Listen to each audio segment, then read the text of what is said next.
Biyahing Kapitolyo, sabay-sabay, Kwento ng bawat bayan, ang kalingang laging nariyan. Wala na inilaan, talino at puso, yan ang ating puhunan.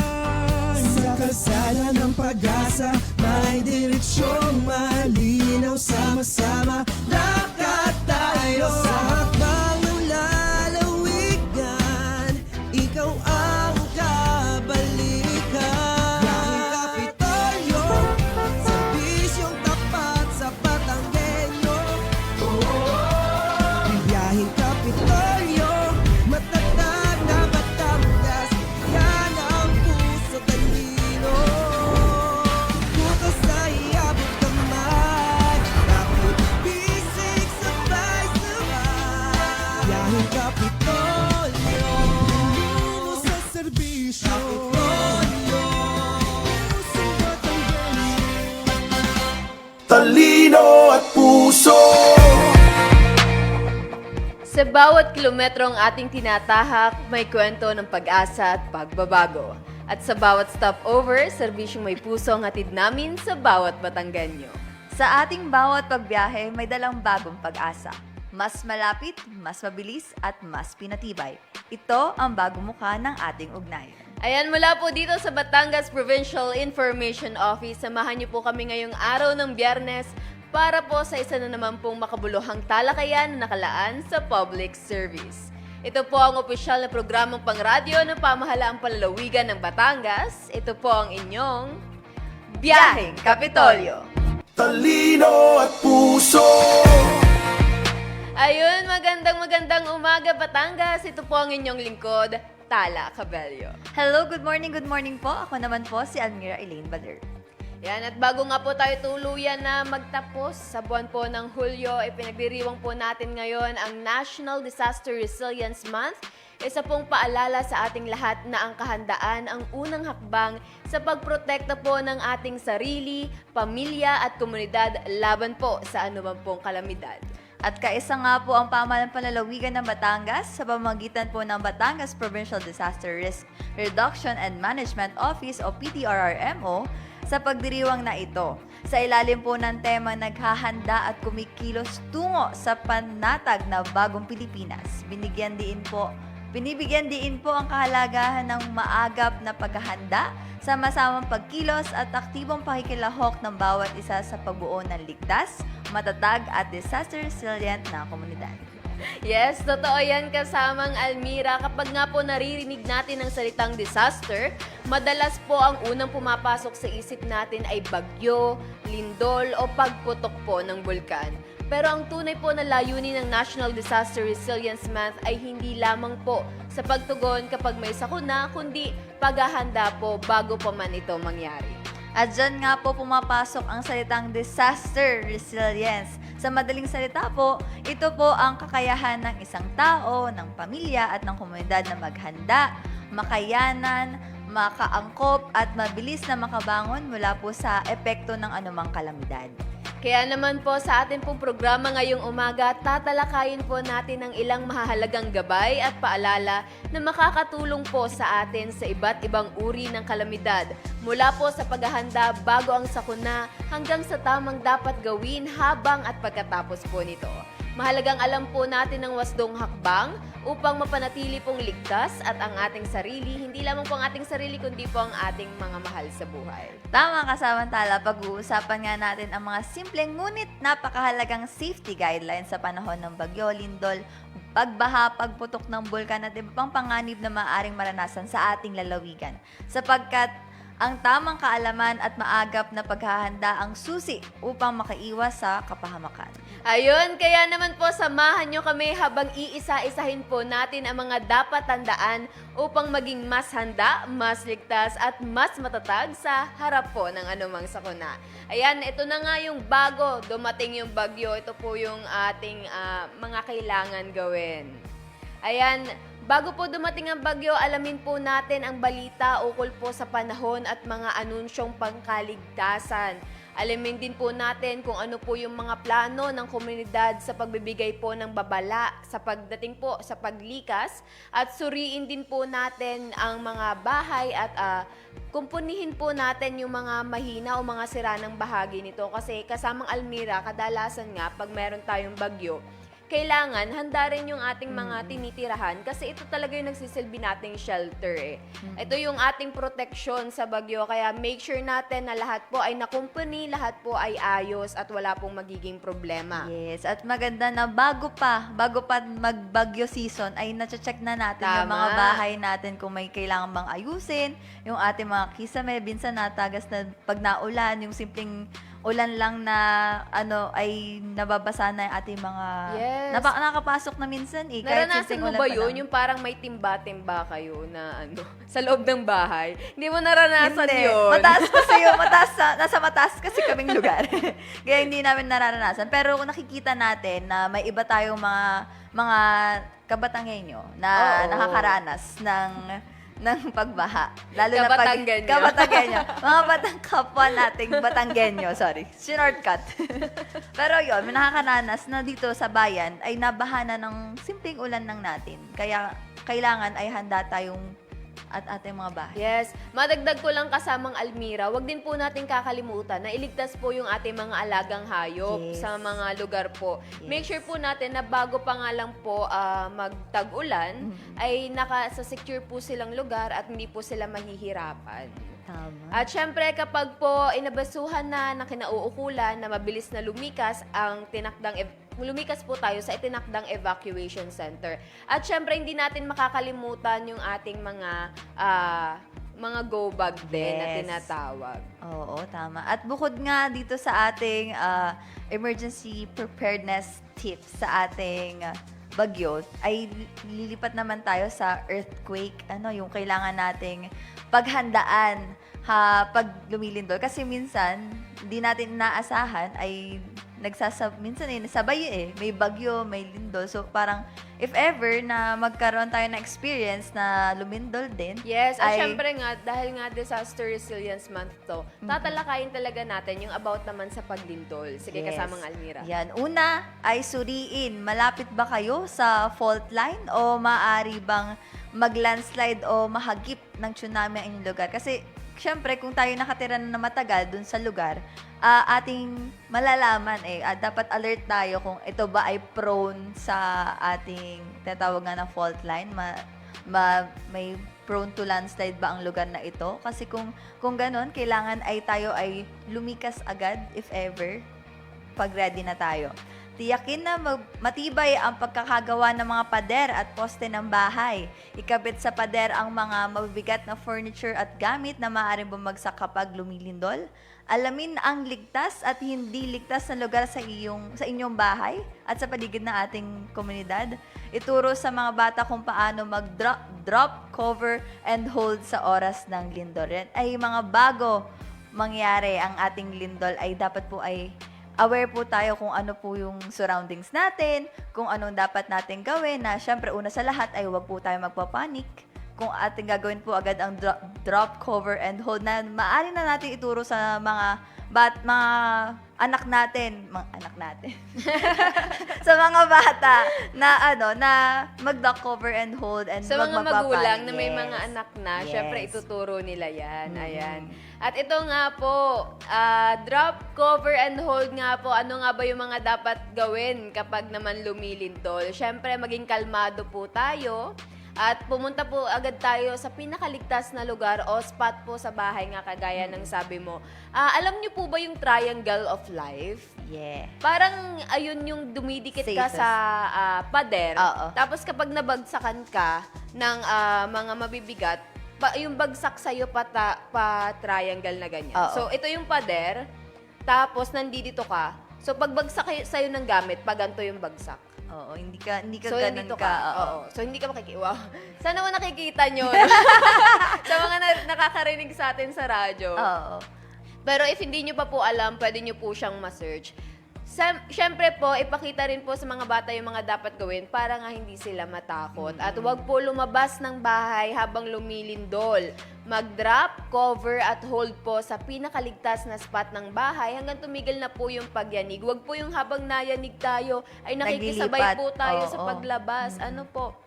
Tapos po, lumayo po tayo sa mga salamin, bintana at mga sa bahay po na maaaring bumagsak. Ayun. At kung nasa labas naman po ng bahay, manatili po sa lugar na kinalalagyan, protektahan po ang ating sarili mula sa mga debris o bagay po na maaaring bumagsak sa paligid nyo. Madagdag ko lamang kasamang Almira, pag nasa labas po kayo ng bahay, humanap po kayo ng spot doon na clear po. Yung parang wala kayong makikitaan, nababagsak yung mga bahay, gusali. Open ground po kung meron pong parang mga community park, plaza na wala pong masyadong babagsak sa inyo, mas mainam po doon. At saka parang kung mapapansin nating lahat, ang pinaka-key talaga is maging kalmado sa ating Yes. sa mangyayaring ito. Kasi talagang Pero pag- hindi mo din naman nga maiiwasan at hindi mo Oo. din naman masisisi yung panic, mga... internally ganon. Oo. Pero dapat alert tayo na para sa kaligtasan din nating lahat. Ayun. At syempre, kung meron tayong bago habang nalindol, ay meron din po tayo pagkatapos ng lindol, stay calm at iplano ng maigi ang ligtas na pag-evacuate ng ating pong pamilya. Kapag ligtas nang lumabas, kunin ang emergency go bag at mag-evacuate sa pinakamalapit na open area o evacuation area. Kung nasa loob po ng building, iwasan ang paggamit po ng elevator.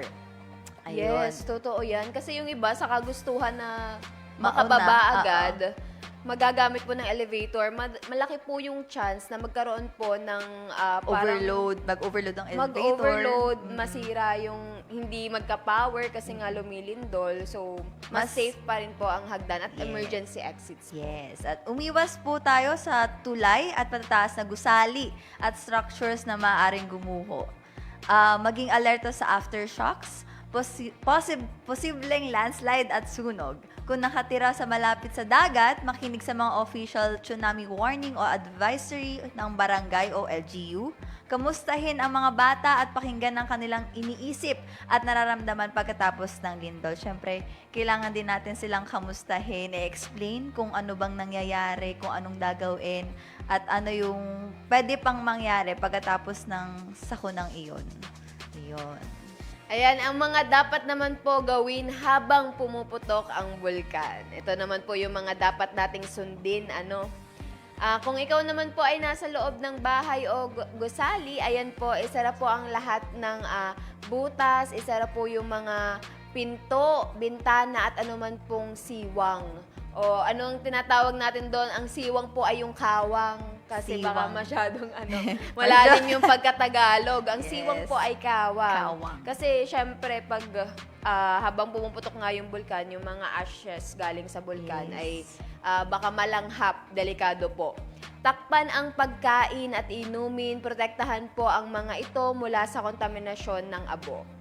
At patayin din po natin yung aircon, mga ventilador para po maiwasan yung pagpasok ng abo mula po sa labas.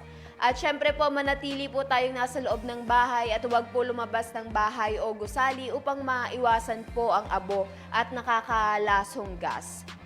At eto na po, makinig sa balita at opisyal na abiso. Makinig po sa radyo, sa TV, sa social media para po sa mga opisyal na update mula po sa Feebox at sa lokal na pamahalaan. Syempre, pag may mga announcement po tayo, kung kailangan pong lumikas, kung may padating po na rescue, dito po sa ating mga social media accounts, doon po sa mga nabanggit, doon po tayo pwedeng mag-reach out o tumingin po. Yes. At kung kayo naman po ay nasa labas, humanap ng masisilungan, gumamit ng N95 dust mask at kahit basang tela para po matakpan ng ating mga ilong Yes, at bibig. importante yun. Yes, at gumamit ng safety goggles o salamin at iwasan ang paggamit po ng contact lenses. Magsuot ng damit na may mahabang manggas o yung tinatawag po nating long sleeves. Pantalon at sombrero upang maprotektahan ang balat mula po sa abo.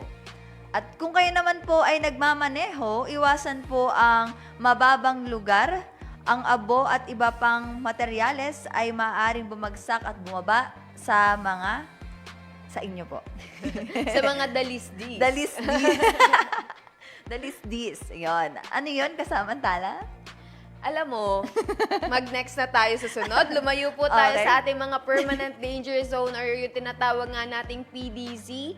Kung ang iyong pong lugar at mga idinedeklara na nasa loob ng PDZ ay manatili po tayo na ligtas o agaran pong sa pilitan po tayong lumikas. Yun, or mandatory evacuation po. Ayun, sa paglikas naman kasamang Almira. Yes, sundin ang utos ng LGU kung inuutusan ng lokal na pamahalaan na lumikas. Sundin po ang mga ruta at patutunguhan na itinalaga nila. Dalhin ang go bag, siguraduhin na dala ang emergency kit, pagkain, tubig, gamot, first aid, kopya ng mahalagang dokumento, flashlight, radyo at iba pa. Ang pinakamahalaga po ay makinig at sumunod sa mga opisyal na abiso at utos ng FIVOLCS at ng inyong local government units. Ayun, bilang mga Batanggenyo po, hindi na po bago sa atin ang iba't ibang panganib. Siyempre, di ba, Batanggenyo ka, dapat kaya natin to. Yes. Kaya naman po ay sinusulong ng pamahalaang palalawigan ng isang matatag at ligtas na Batangas kung saan po ang bawat mamamayan ay may sapat na kaalaman at kahandaan upang mapangalagaan po ang buhay ng bawat kabuhayan. At kabuhayan. Yes, at atin tatandaan po na ang pagiging handa ay hindi lamang nagsisimula kapag may nakataas na warning signal. Bahagi po ito ng ating pang-araw-araw na responsibilidad bilang miyembro ng ating pamilya at ng komunidad. At isa sa pinakamahalagang paghahanda po ay ang pagkakaroon po natin ng Family Emergency Plan kung saan po dapat alam ng bawat miyembro ng pamilya kung saan makikita kung magkakahiwalay man, sino ang tatawagan at saan ang pinakamalapit na evacuation center. Gaya na nga lang nung nabanggit natin kanina na kailangan i-explain natin sa ating mga bata na kasama na ano nangyayari, anong pwedeng mangyari. Dapat before din mangyari yung ating actual na sakuna. Kung if ever man, ay ma-inform na sila na if ever, saan ka pupunta, sino ang kokontakin mo, sino ang... Yung may ganun sila, may mini go bag din siguro sila para alam din at may sasakbit na lang yung mga bata. If ever man, magkahiwa-hiwalay. Yes, dahil nga po ang Family Emergency Plan po ay isang simpleng kasunduan ng buong pamilya kung ano yung mga gagawin ng bago, habang at pagkatapos nga po ng isang kalamidad. Kagaya ng sabi mo kasamang Almira, mahalaga po itong pag-usapan habang maayos pa ang sitwasyon upang maiwasan yung kalituhan kapag may emergency. Kasi mas mahirap pong makipag-usap o mas mahirap po ipaliwanag sa ating pamilya kapag po tayo mismo sa sarili natin ay nagpapanik na po tayo. Kaya mas okay po na pag-usapan siya bago pa man po mangyari ang mga sakuna. Halimbawa na lamang nga po ay dapat may napagkasundo ang meeting place o lugar kung saan po makikita-kita ang pamilya kung sakaling magkahiwalay habang may sakuna. Mahalaga rin pong nakasulat at madaling makita ang mga emergency contact numbers tulad po ng barangay, rescue units, hospital at sa mga kamag-anak po. Ayun, at mahalaga nga po na yung kung may mga bata, senior citizens, buntis o miyembro ng pamilya na may espesyal po na pangangailangan, dapat din pong malinaw kung sino ang aalalay sa kanila at ano-ano yung mga gamot o gamit na kanilang ihahanda. Siyempre may mga, sa ating mga matatanda, may mga maintenance na, may mga kailangan sundin. At least kahit po nasa emergency cases po tayo po ay ready pa din. Ang maayos po na plano ay nakakatulong upang maging mabilis at ligtas ang pagresponde ng buong pamilya. At syempre kung naririnig nyo nga po, kanina pa po nating nababanggit yung ating go bag o yung ating emergency bag. Ang go bag nga po ay isang bag na naglalaman ng mga pangunahing pangangailangan na maaring gamitin sa loob ng hindi bababa sa 3 araw sakaling kailanganin pong lumikas o manatili sa evacuation center. Ayan, ito na nga yung mga nilalaman ng ating emergency kit. Ito, meron dapat tayo ditong gamot o yung mga paracetamol, mga cough syrup at iba pa. Ang atin pong first aid kit, kung sakali pong may masaktan, dapat po meron tayong first aid kit na kabilang po or nakalagay po sa ating go bag or emergency bag. Pagkain po na delata, ready to eat food na medyo matagal yung expiration, para kaya delata kasi Mas mas matagal. mas madali din, mas convenient din siya kainin. At syempre yung mga biscuit natin or yung mga candy natin, tapos yung mga inuming tubig, yan, napaka-importante po ng tubig. Dapat po, meron tayo siguro at least 2 liters ng water, may Yes. dala-dala tayo, ganyan. Tsaka may nauuso na yung mga bladder bag, 'di ba? Na 2 liters. Para hindi pag tumbler kasi, Medyo mabigat mabigat. siya. So, yun na lang yung ating gamitin. Yes. Dapat rin po meron tayong flashlight na may extrang battery din po, or kaya, syempre kasi, hindi natin magagawa yung flashlight chargeable. Kasi nga, paano kung mawalan ng power? So, mas okay po yung flashlight natin is the battery na siya. Tapos, kandila po at posporo, pero may make sure po natin na if gagamitin po natin, ay Maingat. may supervision pa din Yes. tayo ng ating mga magulang. At syempre po, portable radio, kung kailangan po natin na humingi ng tulong, makakasaga po tayo ng signal kapag po ang ating cellphone nga po ay hindi na gumagana dahil Yes. ng baha o dahil nga po ba ito ng walang power, mas okay po na meron tayong portable radio. Syempre, kumot at ekstrang damit, if ever po na mag-evacuate, at wag po natin kakalimutan ang pito din. In Yes. case may emergency, pipito po tayo, mas mabilis po tayong makikita at maririnig. Yon, pinakamahalaga din yung pito kapag lalo na pagbaha. Nasa case na kayo nasa bubong. Ayun, madali kayong mare-rescue at maririnig tayo ng ating mga rescue team agad. Ayun. At mainam din po na ilagay sa ating go bag sa madaling makita at madali pong kunin na lugar sa bahay upang sa oras ng emergency ay hindi na kinakailangan pang maghanap ng gamit at ready to go na po tayo kapag po tayo ay pina-evacuate. Yes, tandaan po natin na ang paghahanda ay hindi lamang ginagawa kapag po may paparating ng kalamidad. Ang pagkakaroon po ng Family Emergency Plan at Go Bag ay simpleng hakbang na maaari pong makatulong upang maprotektahan ang ating sarili, syempre na po ang ating pamilya. At para sa mapalawak pa ang mapalawak pa po ang ating kaalaman tungkol sa paghahanda sa sakuna, inaanyayahan po namin ang lahat na panoorin ang 2 espesyal na video na inanda bilang pakikiisa sa pagdiriwang po ng National Disaster Resilience Month 2026. Ayan, una po, alamin po muna natin ang mga inisyatibo ng Health Emergency and Disaster Management Unit or HEDMU or HEDMU ba ito tinatawag ng Batangas Medical Center sa paghahanda po at pagtugon sa mga emergency at kalamidad po, pati na po ang mahalagang paalala tungo po sa mas matatag at ligtas na komunidad. Ayun, at pangalawa nga po, panoorin din natin ang video tungkol sa mga karaniwang weather disturbances na nakakaapekto sa probinsya ng Batangas at ang iba't ibang babala o warning na inilalabas ng pag-asa upang maging handa at ligtas ang ating mga pamilya at komunidad.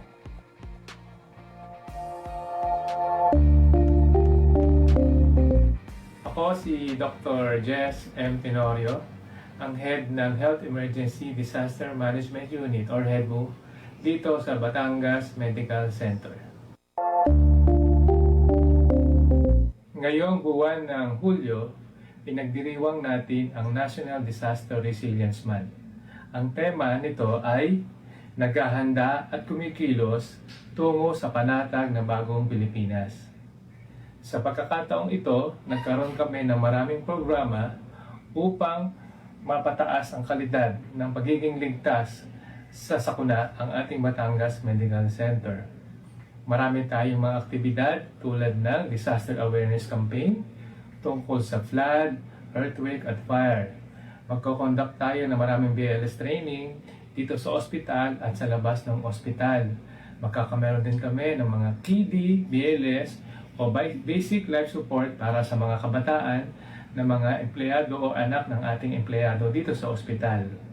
At kung saan magkakaroon din kami ng Standard Face Aid Olympics na bilang isang magandang programa sa kanilang pagtulungan ng City Disaster Risk Management Office kung saan mapapaligsahan ng ating mga empleyado laban sa kanilang mga staff din ng CDD-RMO. Inaasahan ko ang partisipasyon ng ating kapamilya dito sa Batangas Medical Center. Ako ay nananawagan din dito sa ating taga-lalawigan ng Batangas na tayo ay mag-ingat at pag-ready bago dumating ang mga sakuna tulad na paparating na maraming bagyo na kung saan tayo ay magtulungan at makiisa sa ating mga local government unit. Salamat. Alam mo ba, taon-taon, iba't ibang weather disturbances ang dumaraan sa ating probinsya na may dalang mga pag-ulan, hangin at panganib. Ang mga ito ay tinatawag na weather disturbances, mga sistemang kumikilos sa ating atmosphere na maaaring magdulot ng malakas na bagyo, matinding pag-ulan, biglaang thunderstorm, malakas na hangin, pagbaha at storm surge. Narito ang karaniwang weather disturbance na maaaring makaapekto sa bansa ayon sa Pag-asa. Una ang low pressure area, isang bahagi ng panahon kung saan mahina ang presyon ng hangin kaysa sa paligid nito. Kapag may low pressure area, karaniwang maulap ang panahon at maaaring umulan at minsan ay maaari itong lumakas at maging ganap na bagyo. Ikalawa ay ang tropical cyclone. Ito'y isang malakas na sama ng panahon na nabubuo sa mainit na dagat, kung saan umiikot ang hangin patungo sa gitna ng bagyo. Ito ay magdadala ng malakas na ulan at hangin na maaaring magdulot ng pagbaha at pinsala kapag tumama sa kalupaan. Batay sa lakas ng hangin, hinahati ang tropical cyclone sa 5 kategorya: tropical depression, tropical storm, severe tropical storm, typhoon, at super typhoon. Ikatlo naman ang southwest monsoon o yung hanging habagat. Mainit at basang hangin mula sa timog kanluran, nagdadala ng matagal na pag-ulan kahit walang bagyo. Ika-4 ang northeast monsoon o hanging amihan. Malamig at tuyong hangin galing sa hilagang silangan na kadalasan ay may kasamang ambon o mahinang ulan. Ikalama itong Intertropical Convergence Zone o ITCZ, isang lugar malapit sa Ecuador kung saan nagsasalubong ang hangin mula sa hilaga at timog. Dahil dito, umaakyat ang hangin at nabubuo ang mga ulap na nagdudulot ng makulimlim na panahon at madalas na pag-ulan. Ika-6 ay ang thunderstorm, isang malakas na ulan na may kasamang kulog at kidlat. Karaniwang itong malakas na hangin at biglaang pagbuhos ng ulan na maaaring magtagal ng 1 o 2 oras. Sa ilang pagkakataon, maaari rin itong magdala ng hail o yelo, na mga tipak ng yelong bumabagsak mula sa ulap, at tornado o ipo-ipo na umiikot ng malakas na hangin na maaaring makasira ng mga puno at bahay. Para tayo'y maghanda, naglalabas ang Pag-asa ng mga babala. Tropical Cyclone Wind Signal, number 1 to 5, depende sa inaasahang lakas ng hangin. Rainfall Advisory, pwedeng yellow, orange, and red, batay sa dami ng ulan at posibleng pagbaha. Thunderstorm Advisory, paalala kung may paparating na malakas na ulan, kulog at kidlat. Flood Warning, nagbibigay babala kung may inaasahang pag-apaw ng ilog o kanal. Ano ang dapat nating gawin bilang mamamayan? Laging makinig sa mga opisyal na anunsyo mula sa Pag-asa, PDRRMO at lokal na pamahalaan. Ihanda ang iyong go bag, laman ng pagkain, tubig, flashlight, gamot at mahalagang dokumento. Alamin ang evacuation area sa inyong lugar. Iwasan ang pagtawid sa baha o paglalayag kung may babala. Makialam, makiisa, mag-ingat. Tandaan, ang alerto sa panahon, handa sa anumang hamon. Talino at puso. Ayan, at napakinggan nga po natin ang mga mensahe ni Dr. Jose Tenorio at ni kasamang Raven Rentasida mula po yan sa Provincial Disaster Risk Reduction and Management Office patungkol nga po sa mga paalala at mga impormasyon na dapat po natin malaman sa oras po ng sakuna o kalamidad. Ayan, at tandaan po natin na hindi sapat ang paghahanda ng gamit. Mahalaga rin po ang tamang impormasyon at ugaliin po nating makinig at sumunod lamang sa mga opisyal na abiso mula po sa mga kinauukulang ahensya at sa atin pong mga lokal na pamahalaan. Iwasan po natin ang pagpapakalat ng mga hindi beripikadong impormasyon o fake news. At syempre po, i-follow po natin ang mga official social media accounts po ng mga lokal na pamahalaan po na malapit sa inyo. Yes, ang kahandaan ay hindi lamang responsibilidad ng pamahalaan, kundi napakahalaga rin po ng pagtutulungan sa ating pong komunidad kapag ang bawat pamilya ay handa at bawat mamamayan ay may malasakit sa kapwa, mas nagiging matatag ang buong barangay at ang buong lalawigan. Yan, kaya naman po kahit magtatapos na po ang National Disaster Resilience Month, sana po ay manatili sa ating isipan ang pinakamahalagang aral na ang kahandaan po ay hindi pang isang buwan lamang. Dahil ang kalamidad ay maaaring dumating anumang oras, ngunit ang pagiging handa ay maaari nating simulan anumang araw. Kaya naman mga Batanggenyo, ugaliin po nating maging mapagmatsyag, maging responsable at laging maging handa, maging VSR po tayo. Ayan. Vigilant, Ayan, vigilant, resilience. Ayan. Sapagkat ang isang ligtas na pamilya ang pundasyon ng isang matatag na komunidad at ang isang matatag na komunidad ang susi sa isang mas ligtas na Batangas. Ayan, eto na. Wait lang, parang naputol yung ating VSR kanina. Vigilant, resilient. Vigilant. Vigilant, safe, and resilient. Ay, nako, kasama Almira. Vigilance. Yes. Safe and ayan. Naka-autocorrect. Ayan, at dito na nga po nagtatapos ang ating pagbiyahe ngayong araw sa atin po mga katiwala. Kung nais niyo pong pakinggan at mapanood muli ang aming episode ngayong umaga, maaari niyo po itong balikan sa aming Facebook page sa Batangas PIO. I-like at mag-follow na rin po sa aming social media accounts para po sa iba pang updates. Subaybayan at magkarinigan muli tayo next week para sa panibagong edisyon at bagong pagpasada ng inyong programang pangkaalaman, impormasyon at pagbabalita. Siyempre, hindi po natin makakalimutan ang ating technical team na binubuo siyempre po ni Direk Gienes Camillas, Kuya Julius de la Cruz, Kuya Jun Dalmaranan at siyempre kay Kuya Kevino. Nakalimutan ko.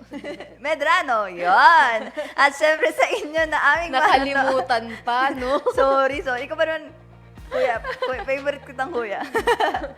Parang hot favorite mo. Aming manonood na hindi bumitaw at patuloy na tumatangkilik sa biyaheng Kapitolyo.